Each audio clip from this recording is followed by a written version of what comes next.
Hello, Dylan here. Welcome back to The Ladder, and we're just gonna continue. Subscribe if you enjoy this kind of stuff and all that.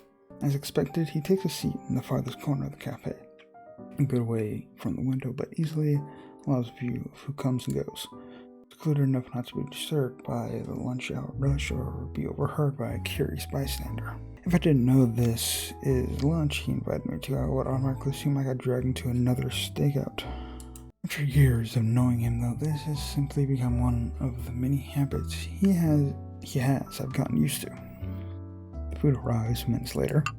A slice of their vegetarian quiche for me. Meanwhile, Ashton has opted for a cup of coffee plus a gracious serving of... You having cake for lunch?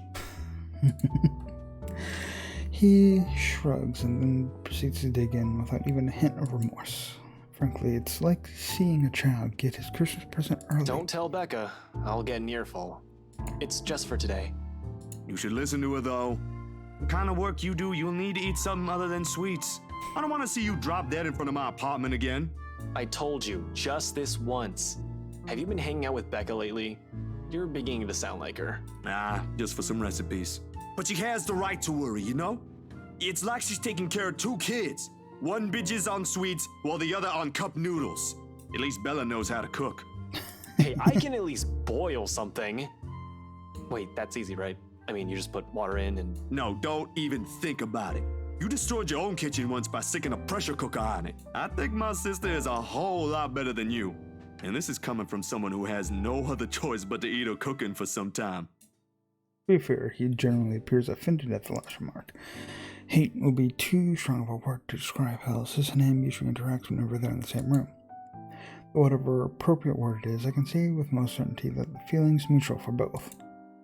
Ashton thinks she nags too much, while Sis thinks he's a trouble magnet and should stay away from her. They're both technically right in their assessments. How's your sister, by the way? Still bullying white guys? Ooh, joy. Let's do that.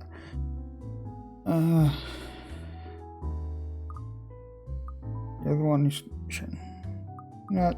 You do know she's married to one now. I hope she doesn't end up poisoning him with her cooking. How did that affect?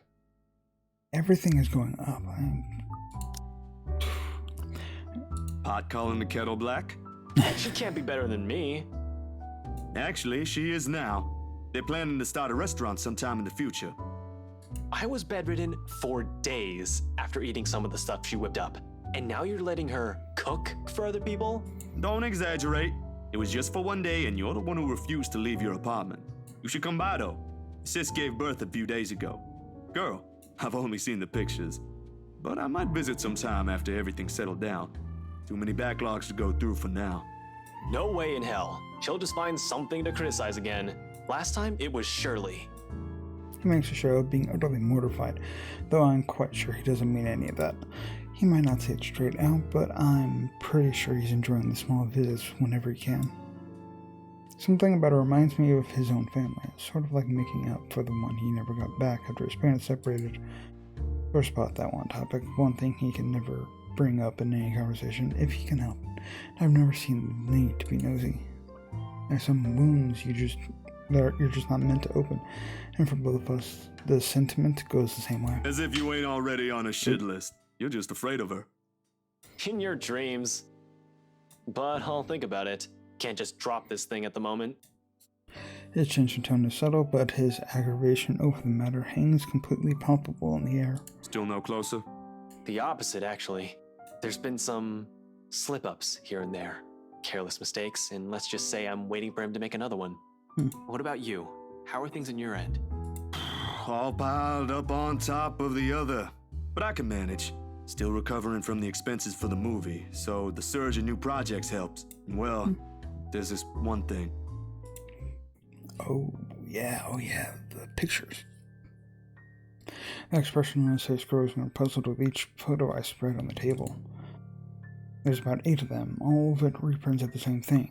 Miss Wright's distorted head on the photos. It takes a minute to go through each, eyeing the prints warily.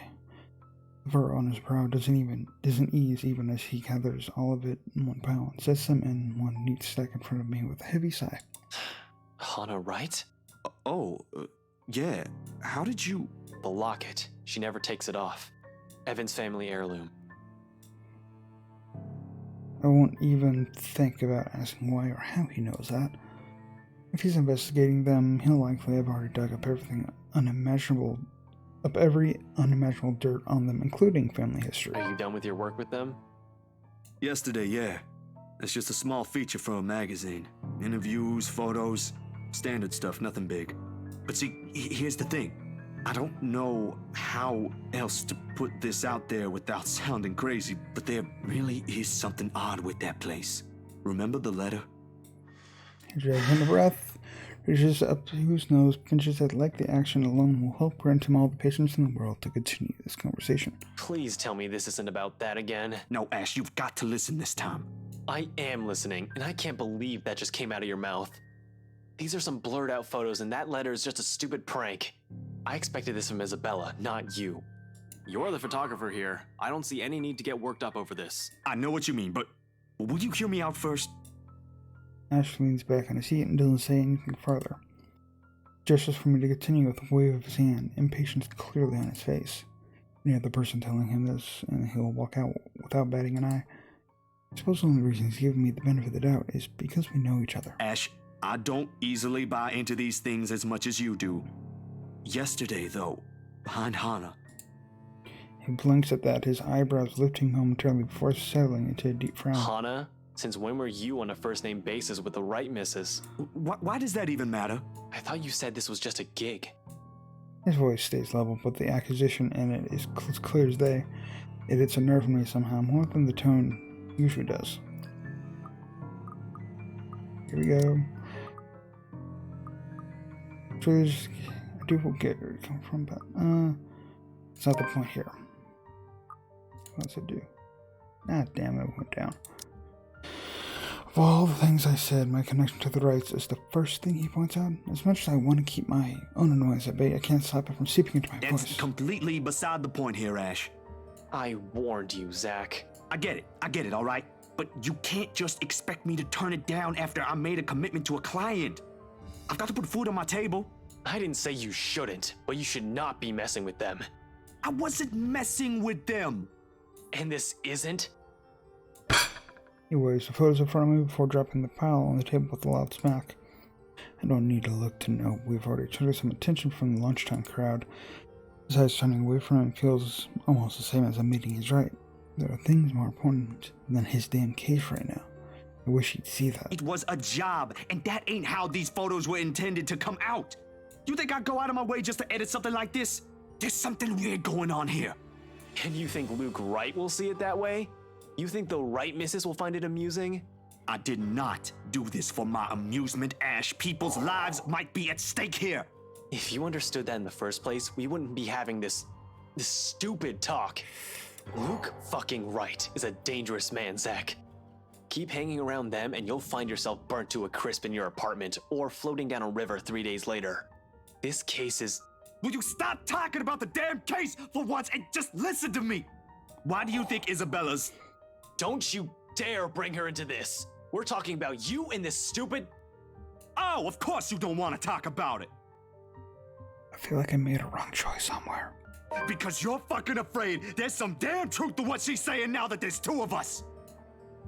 Every expression drains from his face as soon as the words are out of my mouth. They've hit their mark. Every utterance scathes sharp with nothing but anger and the truth. And there are also things I want to say out loud in good company and rather ease people into it before letting it all fall. Almost immediately, a wave of regret washes over me. Ash, dude, that ain't what I meant to. You said enough, Zach. Without another word, he stands, his chair scraping loudly against the floor. All while my brain races to find something to fix this. Ours ain't a fragile friendship by any means. I like to think we've gone past the stage when we find everything the other says insulting. There are times when letters and phrases alone can cut deeper than any blade. Mine might even leave a scar. He doesn't let me, however. Instead, he sets a card in front of me. Card? Oh, joy. The name is familiar, but amidst the cloud of remorse swirling inside my head, I can't bring myself to recall where I've seen it. You shouldn't be running blind. call this guy. He'll be less inclined to shout at you. Might even talk some sense into you. I fucked up somewhere. But I'm not going back and changing it because this is going to be a straight playthrough. Whatever ending I get, I'll get. I don't see his face when he leaves, and it is only when the store's bell chimes again that I breathe. Of all places, it never crossed my mind I'll end up wandering into the public library today, considering I rarely ever visit. Somehow, there's always been this kind of disconnect between me and books in general. Sure, some of them held my attention in my youth. During my brief times of the day, I was left to my own with nothing to do. I went through the whole of Grant's collection, as a matter of fact. Read all of them twice or thrice even. But they never did hold it for long. Most of it never even sticked. Especially after I learned it's simply easier to do things myself if I want to learn stuff. This ain't in the plan in the first place. But after that argument, I really don't have any other choice. Nothing but quiet greets me inside, though. The typical mum one would associate with library, one akin to a hush prior to an impending trouble. Perhaps I'm just overthinking it. I really like to think I'm just thinking too much about this, that this is just the lack of sleep talking. Regardless, apart from a group of students murmuring in a corner somewhere, this place is free of its usual visitors. All while my footsteps echo in a manner unsettling enough to raise the hairs at the back of my neck. Much to my relief, it does not take me long to find him being the only occupant in this side of the room. Professor Andrew Clark. I've never personally met the man, but Ashton spoken highly of him several times. In fact, he's Ashton's go-to guy when something's troubling him with the case. My steps are unsure as I approach. At any rate, he greets me with a warm smile, like a grandson he hasn't seen in a long time. Ashton's friend, I take it. Zachary. You'll have to forgive this old man if I don't get your name right. Oh no, you got it. It's Zach. Zachary Steele, Professor Clark. He gestures at the empty seat across the table while he returns to his books. The next couple of minutes pass in relative silence as he continues to read and take notes from the pile he's accumulated on the table. Maybe I should have taken a book first before heading here, but before I can even get far into the idea, the professor clicks the book shut and sits at the top of the stack next to him. Ashton told me you were hoping to get answers from me. At my confused look, he lets out a small chuckle. He sent a message ahead. A friend needs to have some sense knocked into him. In verbatim. That boy never changes. I wasn't really expecting he'd do that. Although I'm not quite sure what I could share, I'll do my best to help. Of course, there are a lot of things I want to ask. How do we get out of this mess in the first month? And how do we get out of this mess is the first among hundreds of my concerns in my head. But in the presence of someone I barely know, the thoughts will easily form. He is nothing but patient, however, and with enough time to mull over, a question finally forms. Do you believe in the paranormal, Professor? It's supernatural, actually. Don't worry.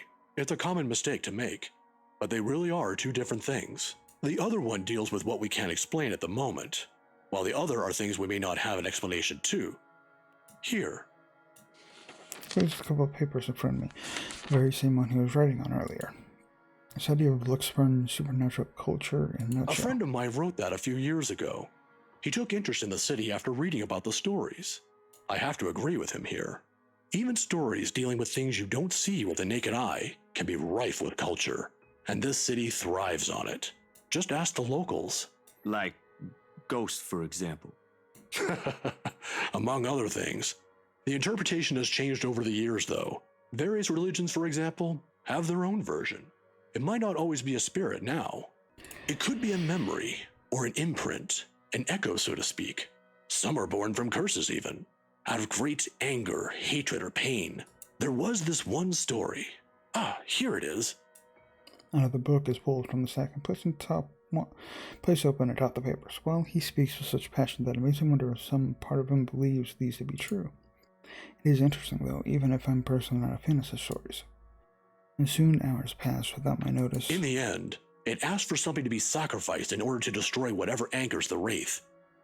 A sad tale, that one, but the simplest grudge can bring the ugliest, even in the kindest person, with some people none the wiser.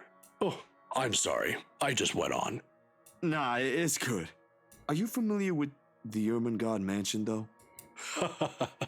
Of course, that goes without saying. Who hasn't heard of the local legend? Although, word of the mouth is, someone has already bought it. Ah, yeah. The Wright couple. It was a close friend who handled that sale. So I heard. Well, don't think the house being bought by anyone would stop us from talking about it. What is it about the mansion, then? I just want to ask what you think of it, sir. We're going to need more than an afternoon for that, young man. You see, it's the kind that has changed over the years, passed down from one person to the next. Sometimes, it's the Lord William who haunts the place. There are versions where it's the lady of the house. For sure it's the lady. But my favorite, a personal favorite, would have to be the ones that followed after the disappearance of the kind daughter. Well, what about these then? There's a moment of hesitation on my part before I pull out Mr. Wright's photos and lay them all in front of them. Unlike Astro, Professor inspects each print with great interest. That gives me some hope at least. When were these taken? Ooh. Just the other day. Do you think those are the same? Perhaps. Perhaps not. There were certainly instances when the film would pick up what the human eyes weren't able to see, but then it could also have been human error. I didn't edit it in any way. You have my word on that, Professor. They all just came out like that. Then, if it is what you're thinking, I'd strongly advise against doing something reckless and further tangling with them. Accounts about them may be riveting to you, but most of it often ends in an unpleasant manner. What about those people in the house? If there is something in there, shouldn't they know? I'm sure they're already familiar with the legends, but Some people might deserve it, however.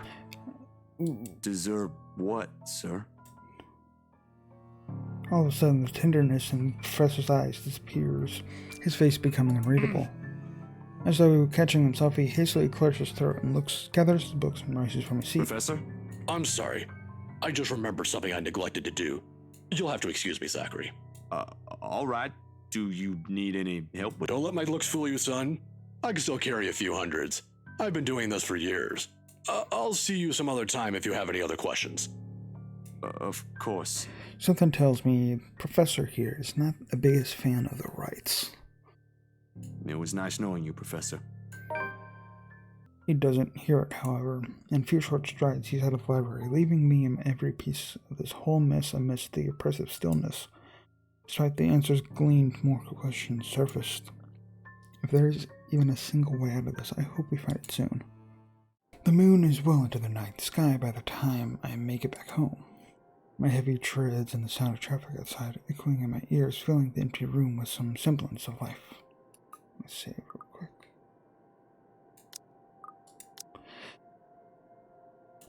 Nana would scold me if she ever hears me walk like that, but after today I really can't give a damn about everything. The mattress creaks under my weight as I unceremoniously flop down on it, and I find myself looking at the paper under my grip. Invitation and request to cover an event, the Wright's housewarming party, tomorrow evening.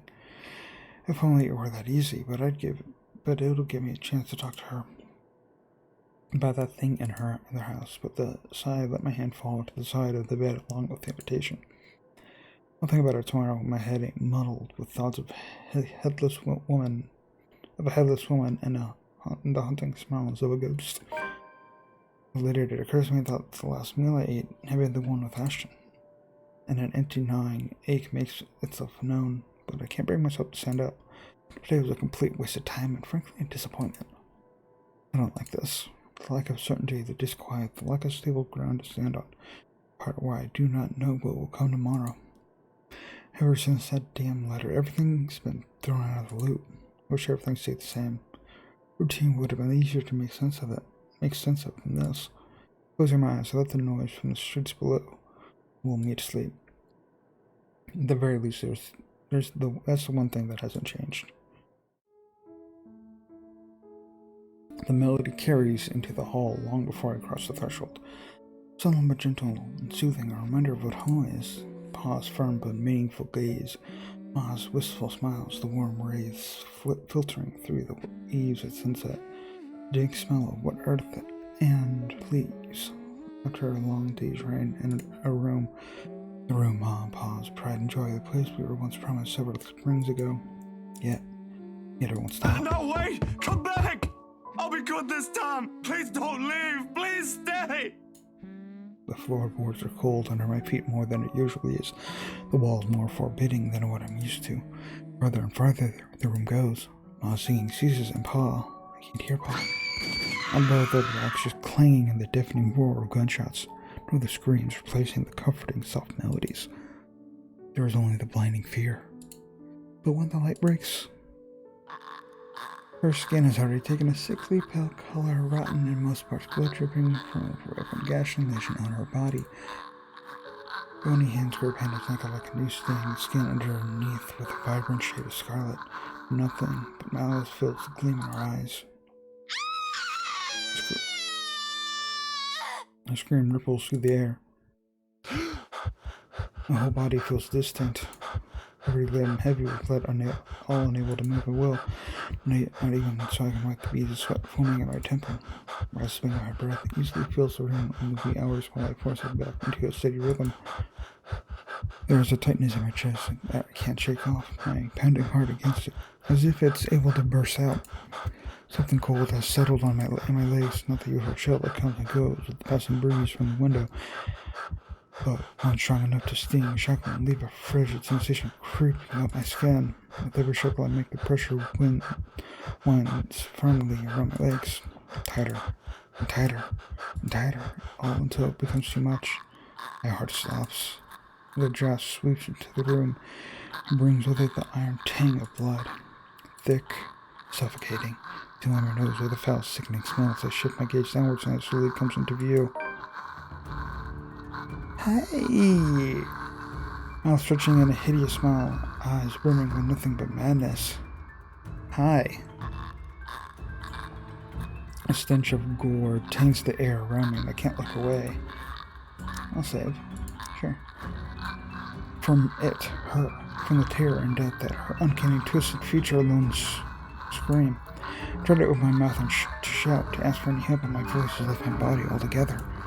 All I have to do is all I have is a painful realization that no kind of plea will ever save me from her.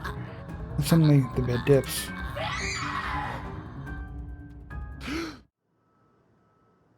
Oh my god. The brutal plunge back into myself jerks me awake. There is no ear-splitting scream, no wild-thrashing limbs, just a painful, constricting awareness that something has wound itself tightly around my neck. I waste no second pulling a blanket away, but allowing myself a few minutes to steady my breathing before getting off the bed. Inhale, hold, exhale. 1 step, 2 steps, 3, but the dreams have gotten worse. Ever since 2 days ago, no longer are they the small, cursory flashes that I'm used to, but vivid ones that linger. I can still feel the blood in my hands, the putrid smell of rotting flesh, the sickening crunch of bones breaking with every movement, and her cold, chilling eyes as they bore into me. I've drawn one long, ragged breath before I knew it. I'm walking out the door. Even in the waking world, it reeks. You know what? We're gonna end it right there. We end it on... after whatever the fuck happened there. Anyway, I hope you enjoyed this episode of The Letter. Subscribe, you know the usual stuff. Subscribe, like, check out other stuff I've done. You know that kind of, you know all that. Anyway, hope you enjoyed, and see you next time. Hopefully. Bye-bye.